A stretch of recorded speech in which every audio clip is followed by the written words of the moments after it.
আমি মোহাম্মদ রেজাউল করিম সবুজ winners online স্কুলের পক্ষ থেকে তোমাদের সবাইকে স্বাগত জানাচ্ছি।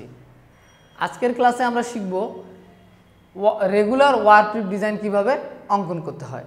তো আমরা জানি রিব উইপ দুই প্রকার, একটি হচ্ছে ওয়ারপ্রিপ দুই প্রকার, একটি হচ্ছে রেগুলার ওয়ারপ্রিপ, একটি হচ্ছে ইরেগুলার ওয়ারপ্রিপ।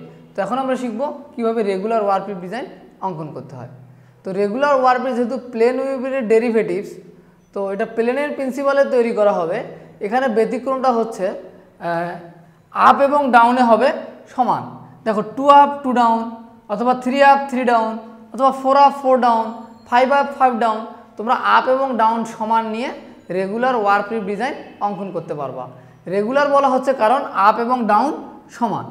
তো তোমরা চাইলে কিন্তু 4 আপ 4 ডাউন অথবা 5 আপ 5 ডাউন ঘরে অঙ্কন করতে পারবা ইচ্ছা মতো। 6 আপ 6 ডাউন, আপ এবং ডাউন সমান হওয়ার কারণে একে আমরা বলছি রেগুলার ওয়ারপ্রিপ।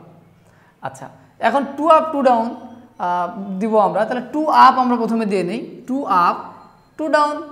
তাহলে প্লেনের প্রিন্সিপালে আমরা দেখছিলাম যে এখানে যে ঘরগুলো আমাদের ক্রস থাকে, এখানে সেই ঘরগুলো আমাদের কি করতে হয়, ব্লাঙ্ক করে দিতে হয়। এখানে যে ঘরগুলো টানা ভাষা বা ওয়ার্ক ফেস থাকে, এখানে সেই ঘরগুলোকে আমাদের ওয়েব ফেস করে দিতে হয়।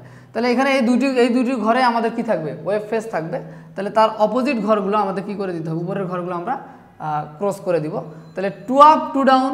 আবার এখানে যে ঘর দুটো আমাদের ক্রস বা টানা ভাষা, এখানে সেই ঘরগুলো পরেন ভাষা দিয়ে আমাদেরকে স্টার্ট করতে হবে। তো এটা কিন্তু প্লেনের প্রিন্সিপালেই আমরা কাজটা করতেছি। দেখো এখানে 3 আপ 3 ডাউন আমরা দিব। তাহলে 3 আপ প্রথমে আমরা দিয়ে নিব, 3 আপ আমরা 3 আপ দিয়ে নিলাম। তারপরে 3 ডাউন, দেখো পর্যায়ক্রমে আমাদের 3 ডাউন দিয়ে দিছি। তাহলে এখানে যে ঘর কটা আপ থাকবে, এখানে সেই ঘর কটা আমাদের কি করতে হবে, ডাউন করে দিতে হবে। প্লেনের ক্ষেত্রে একটু খেয়াল করো প্লেনের প্রিন্সিপালটা। তো এখন তাহলে যদি এখানে আমাদের এই কটা ঘর ডাউন থাকে, তাহলে তার অপোজিট ঘরগুলো আমাদের কি হয়ে যাবে, ক্রস হয়ে যাবে। তাহলে 3 আপ 3 ডাউন, তাহলে 3 ডাউন 3 আপ হয়ে যাবে আর কি। তো প্লেনের ক্ষেত্রে আমরা যেমন ব্যবহার করতাম 1 আপ 1 ডাউন, তাহলে 1 ডাউন 1 আপ। তাহলে ওই ডাউনের জায়গায় এখানে এই কটা ঘর সবগুলো আমাদের এখানে ডাউন থাকবে। তো এভাবে আমরা রেগুলার ওয়ারপ্রিপ ডিজাইন অঙ্কন করতে পারি।